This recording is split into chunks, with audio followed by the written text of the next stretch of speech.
Sinh tồn tự nhiên review, hãy đăng ký và theo dõi chúng tôi. Đây là động lực to lớn để chúng tôi tạo ra những video thật ý nghĩa gửi đến người xem.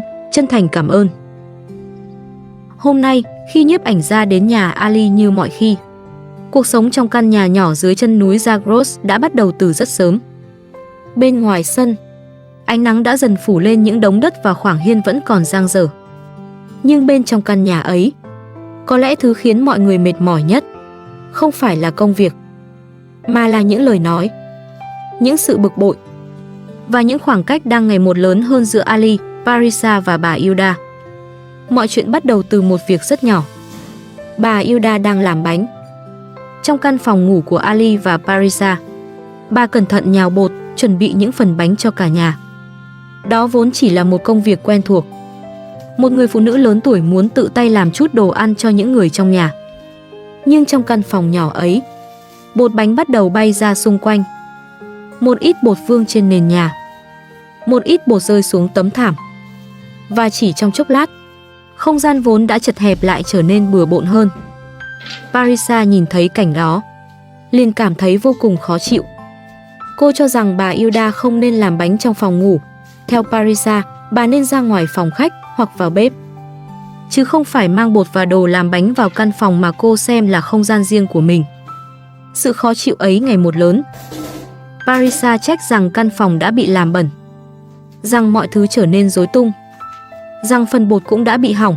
Thậm chí, trong cơn bực bội, cô còn có ý muốn lật đổ những phần bánh mà bà Hilda đang làm dở.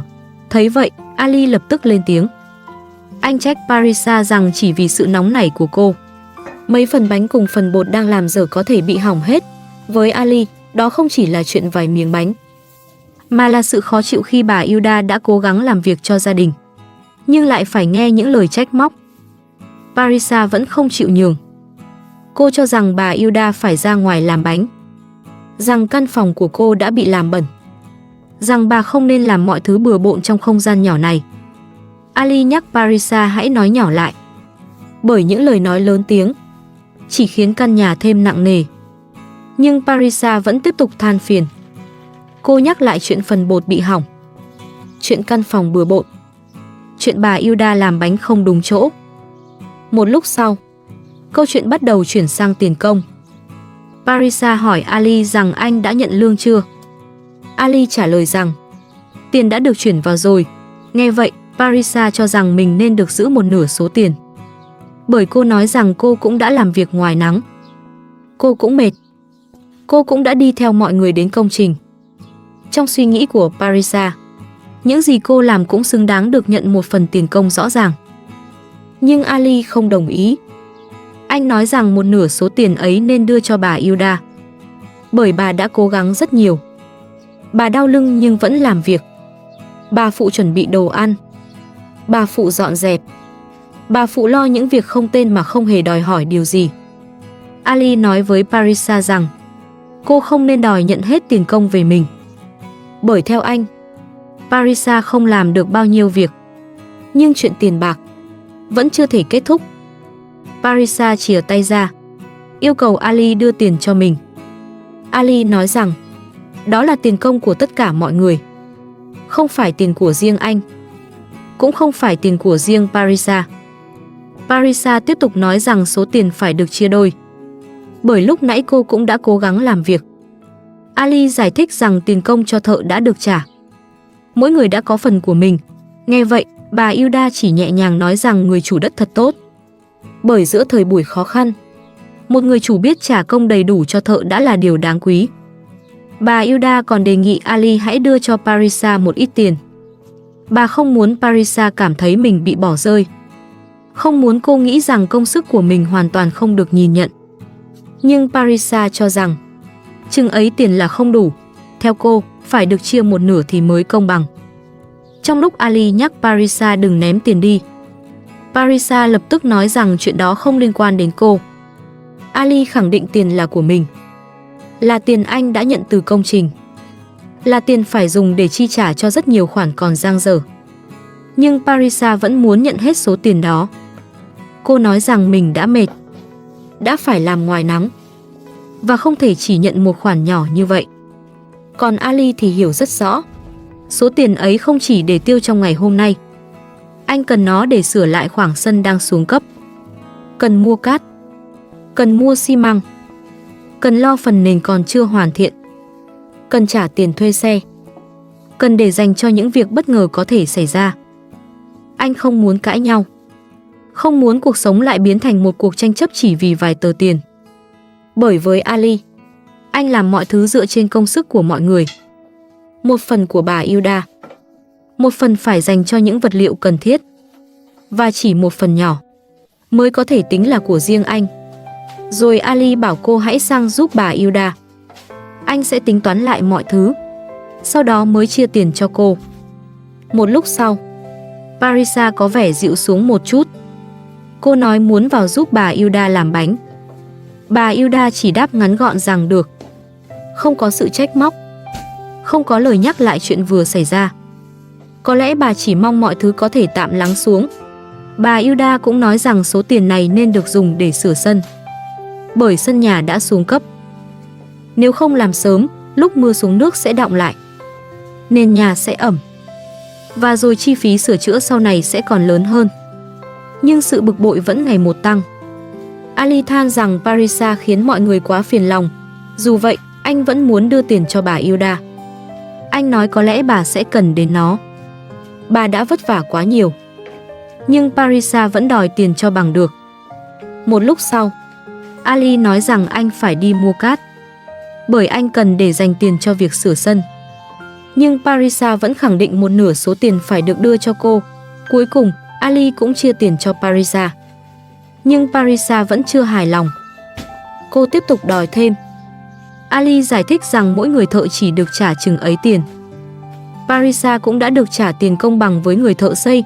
Theo Ali, cô không làm nhiều hơn họ. Vì vậy, cô không nên đòi hỏi thêm. Nhưng Parisa nói rằng trước đây cô từng phụ nấu ăn, từng pha trà, từng dọn dẹp. Và khoản tiền ít ỏi ấy thực sự không đủ với cô. Có lẽ Parisa không chỉ đang nói về tiền, mà sâu bên trong, cô muốn được công nhận. Muốn Ali nhìn thấy những việc nhỏ cô đã làm. Muốn cảm thấy mình cũng là một phần quan trọng trong căn nhà này. Nhưng cách cô nói ra lại khiến Ali càng thêm mệt mỏi. Sau một hồi căng thẳng, Ali nói rằng số tiền như vậy cho Parisa đã là quá tốt rồi. Bà Hilda vẫn tiếp tục làm bánh. Bà nói rằng bà chỉ muốn nướng bánh cho mọi người trong nhà, không phải để làm ai khó chịu, không phải để khiến căn phòng trở nên bừa bộn, mà chỉ là muốn có chút đồ ăn ấm áp cho cả nhà.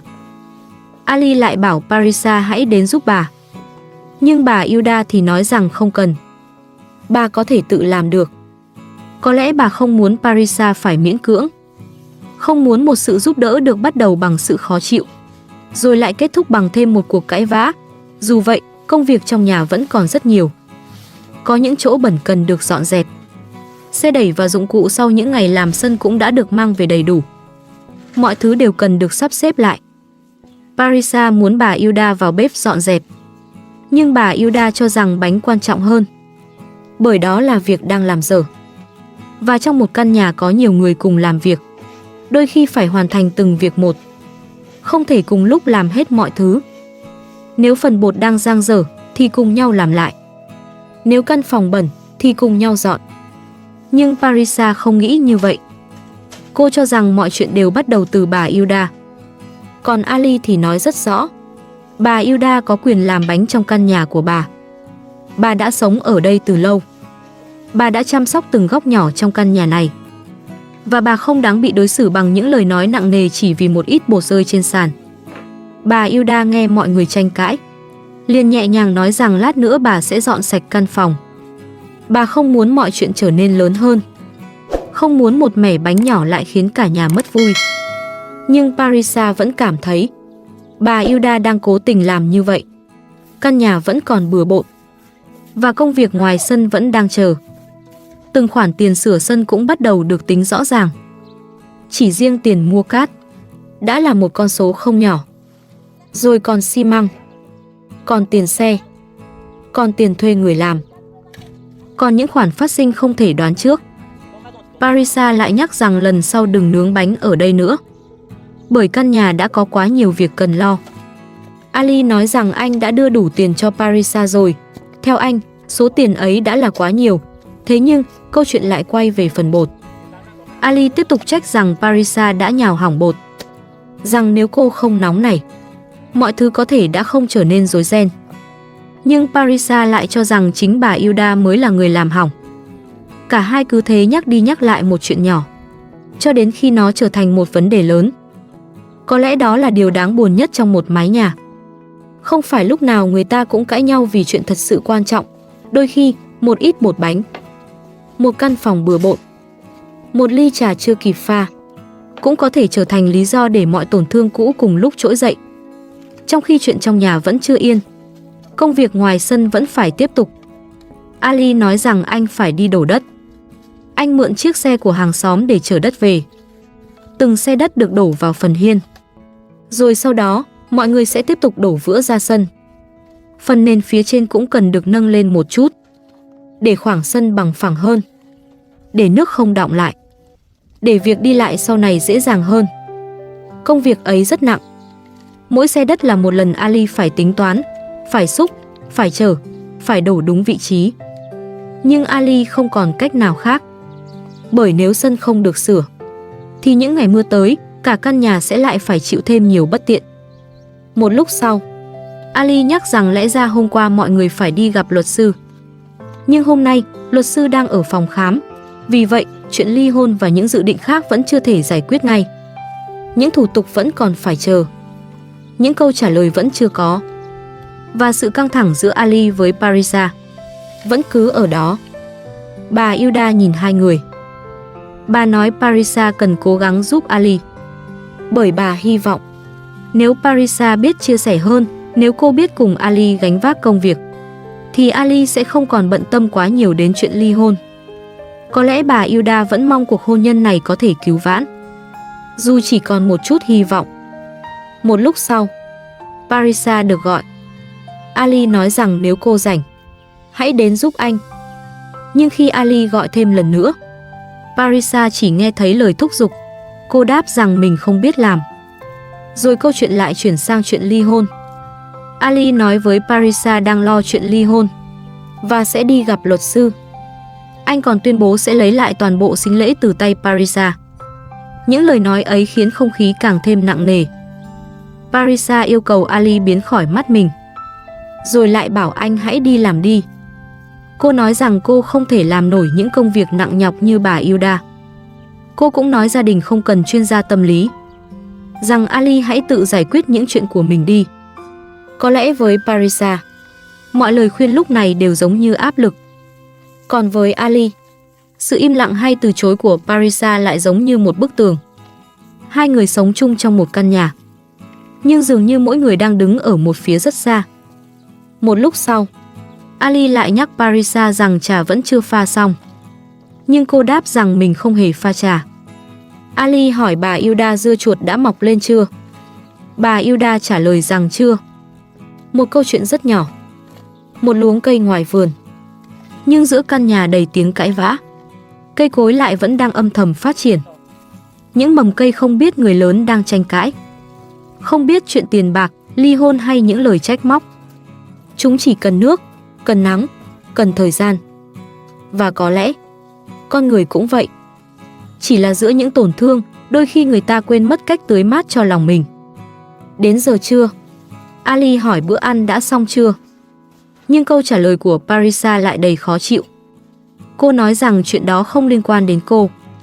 Bà Hilda phải nhắc mọi người nói nhỏ lại. Bà không muốn những cuộc cãi vã kéo dài, không muốn căn nhà trở thành nơi chỉ có những lời làm tổn thương nhau. Parisa được bảo đi chuẩn bị bữa trưa, bởi sau đó Ali còn phải đi nhặt đá để tiếp tục sửa sân. Nhưng Parisa nói rằng cô không muốn làm. Không khí trong bữa trưa vì thế vẫn đầy căng thẳng. Bà Hilda nhắc mọi người phải nói nhỏ. Rồi Ali dặn đừng để thức ăn vào đĩa của mình. Có lẽ lúc ấy, sự bực bội đã khiến cả những điều đơn giản nhất cũng trở nên khó xử. Sau đó, Ali tiếp tục ra ngoài làm việc. Ngoài sân, anh nói với bà Hilda rằng mình đã gọi thợ hàn. Có lẽ khoảng nửa tiếng nữa, người thợ sẽ tới. Cánh cổng cần được nâng lên một chút. bởi sau khi đổ đất vào sân, phần cổng dường như đã bị kéo xuống. Việc ra vào trở nên khó khăn hơn. Nếu không sửa sớm, sau này xe chở vật liệu hay những người cần đi vào sân đều sẽ gặp bất tiện. Một lúc sau, người thợ sắt đã đến nhà Ali. Ali nói rằng họ đã đổ đất vào sân rồi. Nhưng chính vì vậy, cánh cổng lại bị thấp xuống. Công việc sửa chữa càng trở nên cấp bách. Thợ sắt bắt đầu kiểm tra vị trí cổng.